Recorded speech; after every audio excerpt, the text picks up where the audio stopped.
Thank you, folks. Folks, we are honored to welcome back here. He moderated a conversation, on Friday.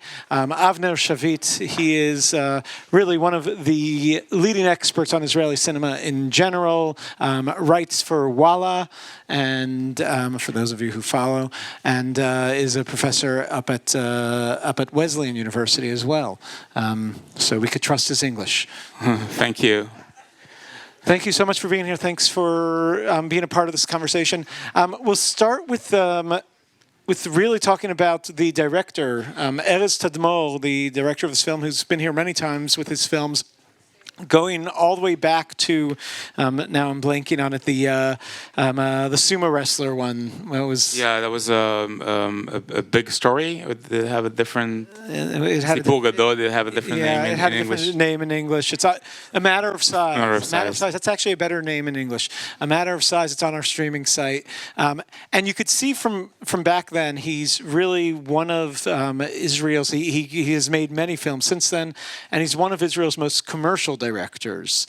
What has been your experience of Erez Tadmor films? Where does he stand within Israeli cinema? Yeah, I mean he's outstanding. I think this is his 10th feature film.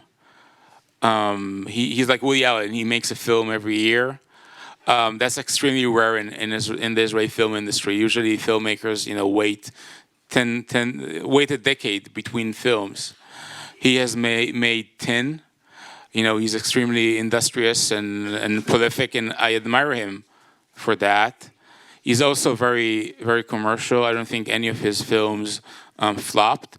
Some of them were, blockbusters. This film sold 100,000 tickets. That's more than most Marvel movies. I mean, in the Israeli box office. And you just seen the film. It's not like a rom-com. So that's incredible. Also, he didn't go to one of the big film schools, so I think he wasn't indoctrinated to make artistic movies. And can I say something? My personal experience with him, he accepts criticism very well. Like, he might be the only filmmaker who never called me or blocked me on Facebook or sent me an email because of something I wrote. In Israel, film critics get treated as if you were a capo. Is that going to? Oh yeah, no, totally. And usually filmmakers are more insulted by the positive because they say you compared me to Antonioni, but I'm actually more like Bertolucci. But he's not like that. He's he's also a great guy. And he's making a new film now, which again, it's crazy. He's making Matchmaking 3, so... There's Matchmaker 2 is just getting to the American audiences. Yeah. And yes, there was one year where I remember we had, there were 2 films coming out from him that we brought to our festival, or at least we're considering. So really, he puts out a lot. They're well made. He's really, and yes, they're less artistic. They're not going to the mainstream big film festivals. They're going to do well in the box office in Israel. They'll do really well at Jewish film festivals in America, but are not necessarily getting the international distribution that some Israeli filmmakers get. No, he's not. I don't think he's, most of his movies, this did screen in Venice, but like outside of the festival, I think usually his movies don't screen in European, but that's not what he aims for. So I want to add, as I don't know if you might know this is a personal film for him. It's his grandparents' story, told to him by his mom, because as you know, most Holocaust survivors did not talk about the Holocaust with their grandkids. So if you knew anything, you would know it will be filtered through your mom. So his mom told him this story as a kid. So why did he wait for so long to make this film? It's his number 10 film. Why not make this as his first film, second film? Because this is what he says, he was not mature enough. He was not emotionally prepared to engage with these themes, and he had to wait 10 films and 20 years to grow as a filmmaker, and feel he has a 12-year-old girl who plays the daughter, it's his own daughter in the film. So he had to be a parent to a 12-year-old girl to be to have the bandwidth to make this film. And in some ways, it is one of his more serious films, I'd say, and definitely, I know also from him, this was the one. I mean, he came here and I was pitching it to our audience as this is the one that's been close to his heart. That really was his labor of love. When sometimes he makes things for a little bit more commercial and entertainment purposes. Let's talk about the casting in this film, which there's really two of Israel's biggest stars in it. Tell me a little bit about your thoughts on the cast. Yeah, so these are, I think, the two most famous actors in Israel today. Lior Raz, I guess you know him from Fauda. He's also been on Gladiator 2, so that's a bit different from this film. I said before the film, I said that it's nice that he has an international career right now, Leo Raz, and he's been in he's getting into American films when he wants to. He has his agent here, and it's nice that he was making. I think since Fauda, this is probably his first major role in an Israeli film, and it's nice that he's supporting the industry that got his career started. Yeah, surprisingly, I think the only major Israeli film he was involved with is Nadav Lapid's The Kindergarten Teacher. Yep. Where he played a small role, but then he mostly did. But that was before Fauda. Leo Raz before Fauda always played. He had a few roles. I remember. I'm trying to remember the other one with trying to remember it. But he's often playing an incestuous husband, kind of like not a nice guy, and then became the superstar in Fauda, where I think he possibly changed that a little bit, though. Here he's going back to his roots of acting once again. Yeah, and he's not available. He's very busy. He has a busy schedule. So it's very interesting that he wanted to make this film. This shows that it was very important for him. Rotem Sela, she might be a bit less known internationally, but in Israel she's as famous as Taylor Swift here, and I'm not overstating it. I think she's one of the three most famous women in Israel. She has like millions of followers on social media.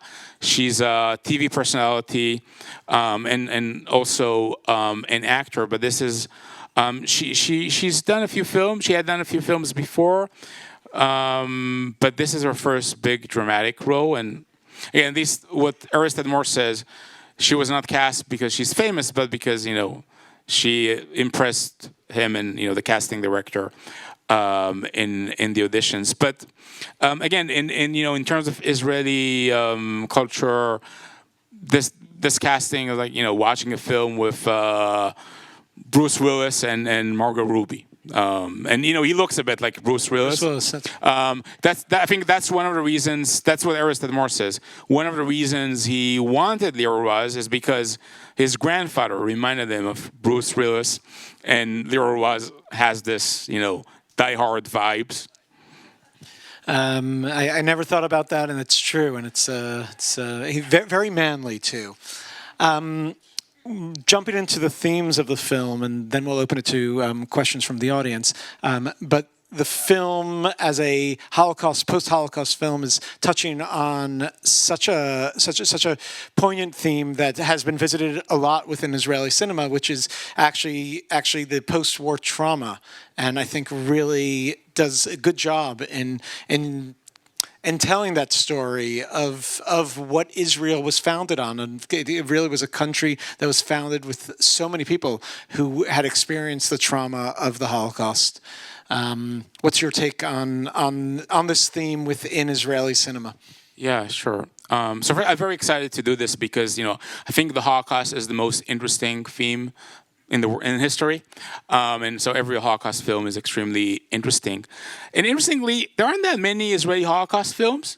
Given that Israel is the Jewish state with the highest number of Holocaust survivors, you would expect more. But in the history of Israeli film, in the history of the Israeli film industry, there are only 40 Holocaust movies, or 120 American Holocaust movies, and why? We were talking narratives here, not feature documentary. films. And you're like, why? The Holocaust is not an American story. Didn't take place here. If anything, the U.S. didn't really do anything to stop it. But that's another issue. There are 90 German Holocaust films. You would expect maybe Germans would not wanna talk about it for some reason, but they. How many French?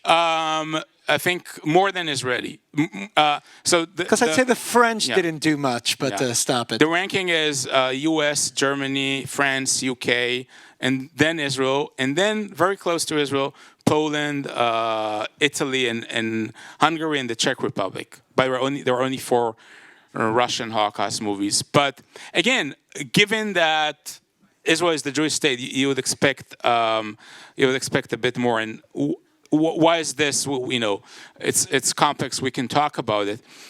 And most of the Holocaust movies that do exist, The Ring, that was screened here Friday and very well received, is an outlier because it's a film that actually most of parts of it actually represent the Holocaust, take place in Europe. Most of the Israeli Holocaust films are like Soda. Soda is the classic, the prototype of an Israeli Holocaust films because most of them take place in Israel, post-Holocaust, post-war. They're not about the Holocaust. They're about life after the Holocaust. They're about the survivors' children.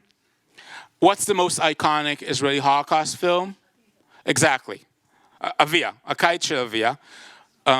Summer of Avia, we have that on our streaming site as well. Yeah, it's every Israeli kid grew up watching this film is traumatized by it.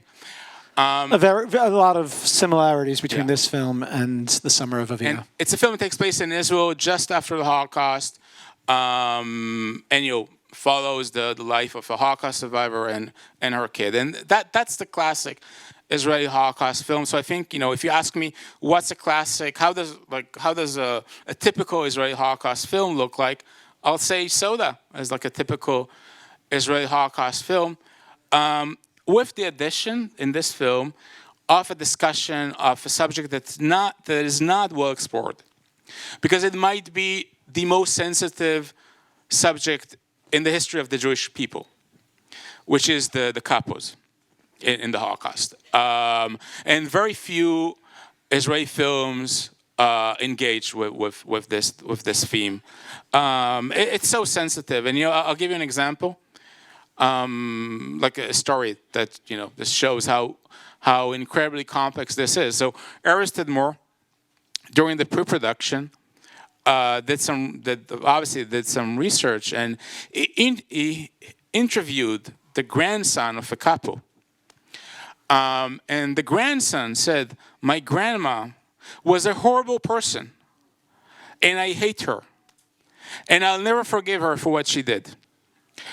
And most of the capos did not stay in Israel. They could not stay in Israel and be with other Jews, so they moved, somewhere. And I think we still, as Israelis, as Jews, we still haven't really engaged with this theme, deeply enough. This film is a start. Thank you. Folks, we'd love to take a couple of questions from you to make you a part of this conversation and hear some of your reactions. We have a microphone running around. I see it already went to the top. I hate to do this, but I wasn't positive about the ending. Had he moved out of his community, and did his cousin move to Australia, and he moved into his cousin's house, or did I get it completely wrong? What was the ending? Did anybody else get confused? Yeah. He moved to Haifa, that much I remember. Yeah. Yeah. And the girl, sorry, thank you. The girl moved to Australia. But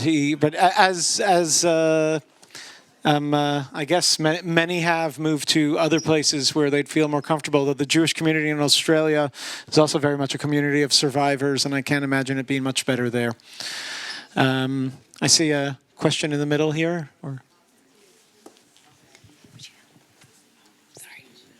I want to know what you were doing with the bottle. Can you flush out take the narrative of the bottle at the end? okay, and at the different The daughter. levels of symbolism and the story itself. Why do you think I'll ask this in a different way. Why do you think the film is called Soda? What was the importance of soda to this film? Okay. In your opinion, of course. Yeah, sure. First, it's a short title, and Israeli films usually have short titles.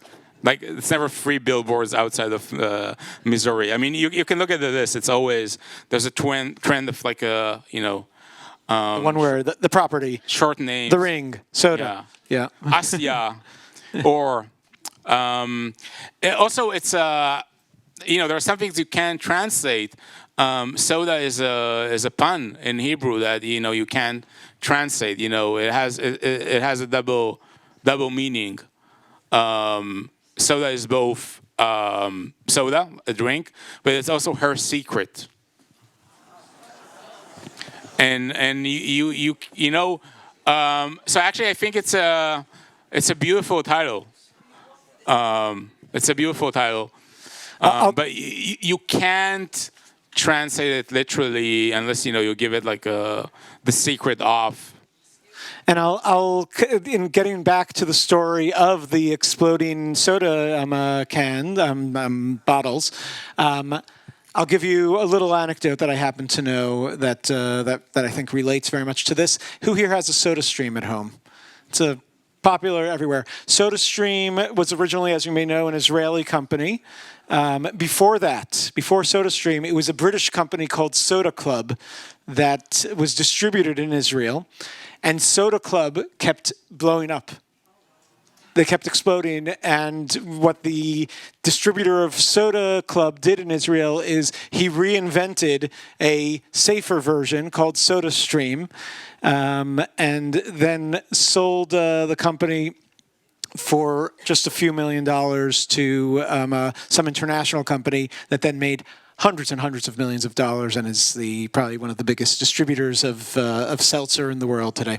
So it wasn't a good deal, but yes, it was Israel that actually fixed this whole exploding theme. And I happen to know the story because I met the man who made that invention, and it's very similar to the film where he was saying, how can we sell this Soda Club that keeps exploding on people, and it's dangerous and somebody can get hurt. And obviously, this was something that existed even before Soda Club. We have another question. Should we grab up here? Well, wait, one at a time. I've got the mic, so 2 questions. One, based on what you just shared about the grandson of the capo, are we now clear that the character portrayed in this film was verified as having been a capo? That's number one. And it seemed to me that there was a little flaw here. Yannick apparently convinced Asher and his buddies that she indeed was based on Miriam's identification, but he also sent Lior Raz to go find another Block 5 person, and that woman at first didn't verify that she was a capo. So they went and beat up this poor woman without having any proof. So it's kind of a combo question. Yeah, so, it's a good point. But, sometimes movies don't make sense, and we have to accept it. And again, this movie is a heightened version of the true story, like most movies. But about your first question, no, I don't think we have an answer. I think that's one of the reasons the film is called Her Secret, because secrets are, left unknown, like the truth is usually unknown. I know that in the true story, in real life, it was never verified if she was a capo or not. And we will never know. There's so many things. There are so many things I don't know about my family story in the Holocaust. I'm sure you can relate. We will never know. There are so many things we will never know about the Holocaust. And I think another question is maybe it's better not to know. And I'll just add on that, of course, this not being exactly his story, he obviously took some liberties and changed the story and added some dramatic value too, and keeping it within a world of fiction. So, And there was no love affair in real life. But you know. or so he claims. Who knows? Yeah. The things you don't know about But your I family. mean, can you imagine movies without a love affair? So of course that had to be added. Leo Raz actually required it in his contract to make sure that there's a scene with both women. We'll take a question here. That is a joke, Leora. I'm sorry. I thought that that woman had been wrongfully accused of being a capo because I had seen that throughout the movie. I thought what I saw were numbers here and there on her forearm. At the very beginning of the movie, there was that fight where some neighbor wrongfully accused somebody of stealing somebody's mule, and then lo and behold, oh gee, silly me, here comes the mule. And I thought it was pretty telling that they had that scene where they wrongfully beat someone up based on hearsay, and then at the very end, it's the same nonsense that happens towards the end towards this poor woman where she's disfigured for life. Over again, gossip and nonsense. It's a take, but yes, that's what I would call good writing. He finds these, he put in these, I'll call them rhymes within the film of establishing these characters and not they're quick to accuse and quick to beat up and they're ruthless. The Shalom character did do his due diligence in investigating and trying to find out, okay, what's for real and what's not. For me, there are 2 points here. One is that it shows that Israelis post-Holocaust were sometimes extremely violent. There's a story about a violin player who played Wagner. So, a group of Holocaust survivors broke his arm for playing Wagner. Not for being a capo, but for playing, Wagner's music. The Nazi composer of Wagner. But two, I think, to me, the point is some were wrongfully accused, some were guilty, and some we will never know. It's a very complex picture. I mean, that's my take. But again, I think every take is as good as the other. Well, again, we will never know the answer.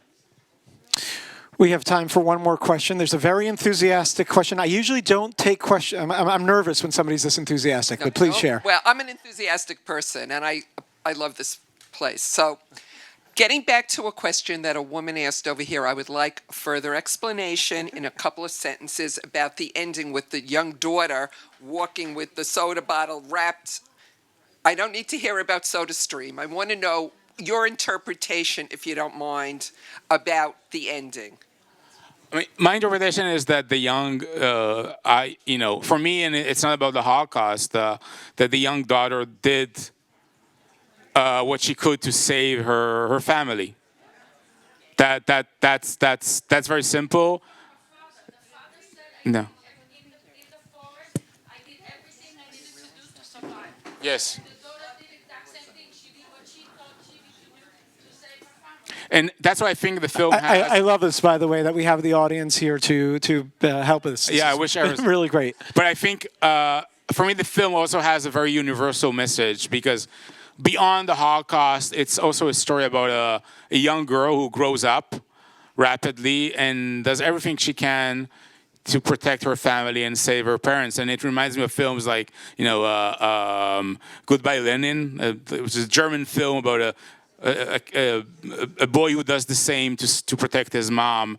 And just the film shows us that, children will do, and I think we can all relate to that, children will do anything to protect their parents. And vice versa. I think that's a great comment. I think it is, I personally, my take on it, I personally like it that the daughter was possibly doing something. The daughter was obviously witnessing all of this and was taking action, learning again from her father. She witnessed how you take action and was taking action for her family. And again, it's the director's daughter playing her. So it's actually, she's the... It just shows how personal the story is. Adds another layer. Thank you so much for your thoughtful insights. Thank you so much for your thoughtful insights. And coming up next at 4 p.m., we have Highway 65, which is a thriller. Join us for more this week. Get your tickets and help us spread the word. Thank you.